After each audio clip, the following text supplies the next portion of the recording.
শহরে বিভিন্ন জায়গায় কিন্তু এখনো জল জমে রয়েছে। যেরকম বালিগঞ্জ ফাঁড়ির কাছে আপনাদের নিয়ে যাব গড়িয়াহাটের আইটিআই কলেজ এবং তার সংলগ্ন রাস্তার কি ছবি। পার্থপ্রতিম ঘোষ আমাদের প্রতিনিধি সরাসরি রয়েছেন আমাদের সঙ্গে। পার্থপ্রতিম, বৃষ্টি কমেছে, দুদিন হয়ে গেল, কাঠফাটা রোদ্দুর, জল কি নেমেছে বিভিন্ন জায়গাতে? দেখো একেবারে দেখো বালিগঞ্জের বিভিন্ন জায়গায় যে জল জমেছিল সেই জল নেমেছে, কিন্তু জল নামার পরেও যে দুর্ভোগ সেই দুর্ভোগ কমেনি।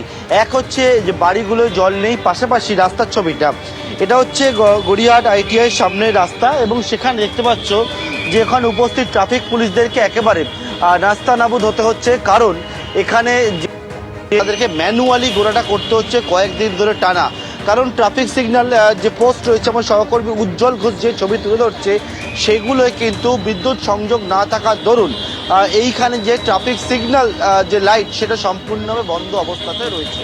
এবং ট্রাফিক সিগন্যাল লাইট যেহেতু ট্রাফিক পোস্টে সেটা বন্ধ অবস্থাতে রয়েছে, সেই কারণে টানা কিন্তু তাদেরকে একেবারে ম্যানুয়ালি গোটাটা কিন্তু এখান থেকে করতে হচ্ছে, ফলে যান নিয়ন্ত্রণ করতে গিয়ে একেবারে তাদেরকে কিন্তু নাস্তানাবুদ হতে হচ্ছে। এইটা যদি হয় এই জায়গায় ট্রাফিকের ছবি, তো অন্যদিকে ছবিটা দেখাবো আমরা গড়িয়াহাট আইটিআই ছবিটা দেখবো। এবং সেই গড়িয়াহাট দেখতে পাচ্ছি যে কাউন্সেলিংয়ের জন্য অনেকে এসছেন, সেই কাউন্সেলিং চলছে, কিন্তু কাউন্সেলিং চললে কি হবে, গোটা আইটিআইটা বিদ্যুৎহীন অবস্থায় রয়েছে এবং সেই বিদ্যুৎহীন অবস্থাতে কর্মীরা এখানে এসছেন। দাদা, বিদ্যুৎ না না চলছে? হ্যাঁ, অন্ধকারে এখন থেকে কি হয় পরিস্থিতি এখন ঠিক বলতে পারবো না। ইলেকট্রিসিটি এখন কখন আসবে, কখন ঠিক করবে, কিন্তু আমাদের আজকে ওপেন কাউন্সিলিং চলছে। হ্যাঁ হ্যাঁ, ভর্তি কাউন্সিলিং চলছে, একেবারে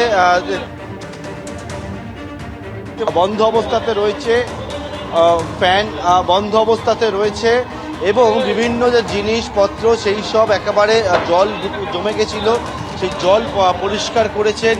করার পরবর্তীকালে কিন্তু এখানে যে কাউন্সিলিং, সেই কাউন্সিলিং যেহেতু ভেতর দিকে অন্ধকার, তাই বেঞ্চ নিয়ে আসা হলো এবং বেঞ্চ নিয়ে এসে একেবারে বাইরে থেকে সেই কাউন্সিলিংয়ের যে প্রসেস সেইটা কিন্তু শুরু করলেন ওনারা।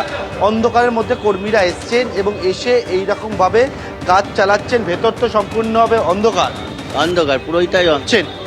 এই যে ইলেকট্রিসিটির অপেক্ষা করছি, আর যেহেতু আজ স্পট কাউন্সিল আছে এগুলো করতে হবে, এই জন্য আমরা শুরু করেছি। হ্যাঁ, বাইরেই চলে এলাম।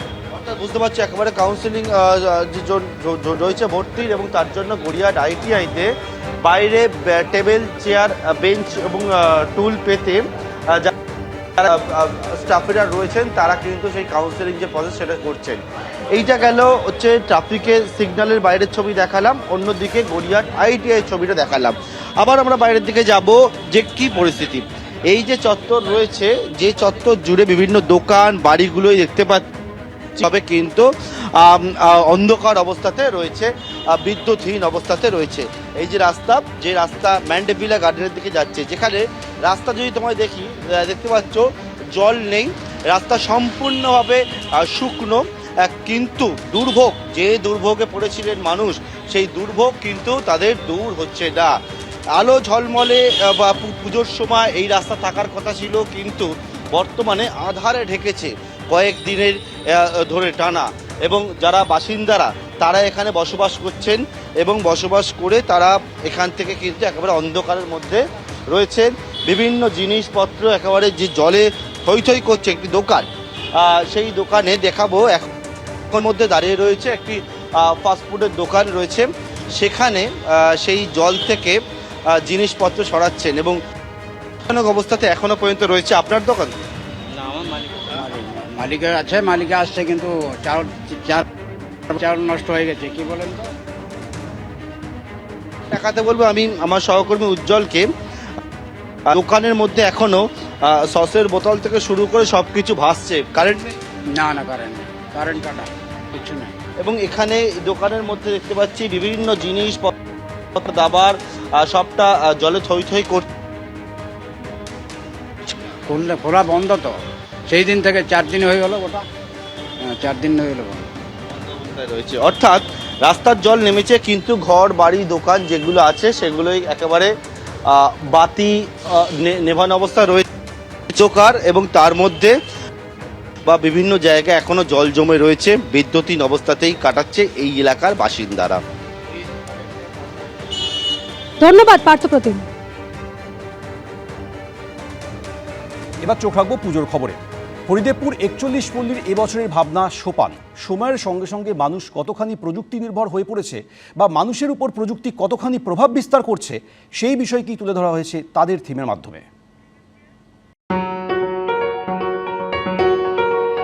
যন্ত্রের সঙ্গে মানুষের সহবাস যে কবে থেকে তা নির্দিষ্ট করে বলা সম্ভব নয়।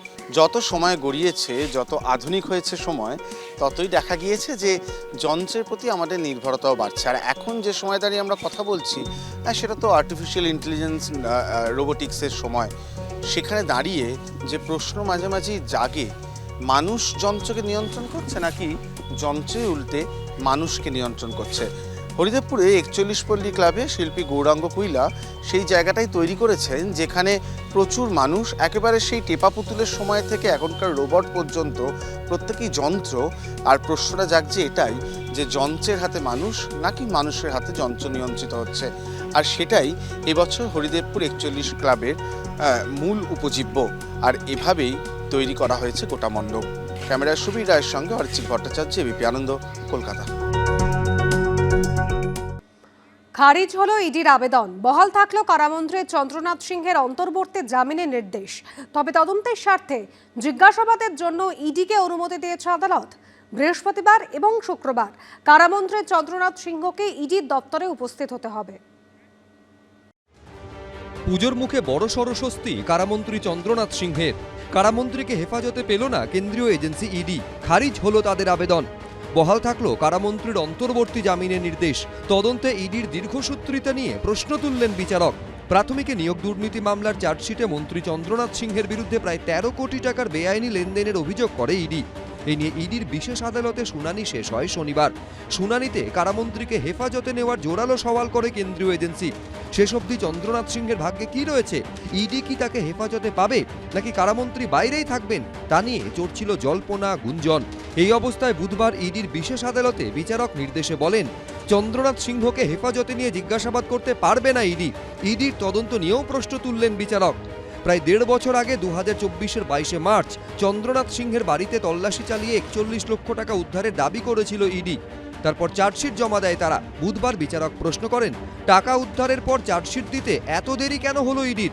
বিচারক আরও বলেন, ইডি হেফাজতে নিয়ে জিজ্ঞাসাবাদের উপর গুরুত্ব দিলেও তদন্ত দ্রুত শেষ করতে যথেষ্ট পদক্ষেপ করেনি। তল্লাশিতে টাকা উদ্ধারের এতদিন পর চার্জশিট জমা দেওয়ার বিষয়টি হেফাজতে নিয়ে জিজ্ঞাসাবাদের যুক্তিতে সায় দেয় না। মনে হয় না যে হেফাজতে নিয়ে জিজ্ঞাসাবাদের কোনো প্রয়োজন আছে। তবে তদন্তের স্বার্থে অভিযুক্তকে জিজ্ঞাসাবাদের জন্য ইডিকে অনুমতি দেওয়া হচ্ছে। 25 ও 26শে সেপ্টেম্বর কারামন্ত্রী চন্দ্রনাথ সিংহকে ইডির দপ্তরে উপস্থিত হতে হবে। ইডি তাকে বিকেল 5টা পর্যন্ত জিজ্ঞাসাবাদ করতে পারবে। প্রয়োজন মনে করলে তারপরেও তাকে ডাকা যেতে পারে।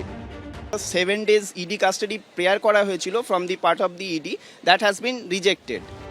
কারামন্ত্রী চন্দ্রনাথ সিংহের নথি জমা দেওয়া নিয়েও প্রশ্ন তুলেছেন বিচারক।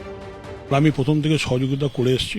নথি তো আমাকে যেটা চেয়েছিল আমি সবই দিয়েছি। কালকে আমি যাই, তারা কি চাইছেন দেখি। আমি জানি না যে আমি কি অন্যায় করেছি, হয়তো টেকনিক্যাল কিছু ভুল থাকতে পারে।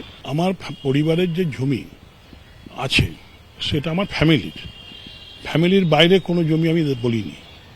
ফ্যামিলির বাইরেও আমি জমি চাষ করি, কিন্তু সেগুলো আমি বলিনি। আমার মনে হয় ইডির উচিত আপার কোর্টে যাওয়া। বৃহস্পতিবার ইডির দফতরে হাজিরা দেবেন বলে জানিয়েছেন কারামন্ত্রী চন্দ্রনাথ সিংহ। প্রকাশ সিনহা, আবির দত্ত, শিবাশিস মৌলিক, এবিপি আনন্দ।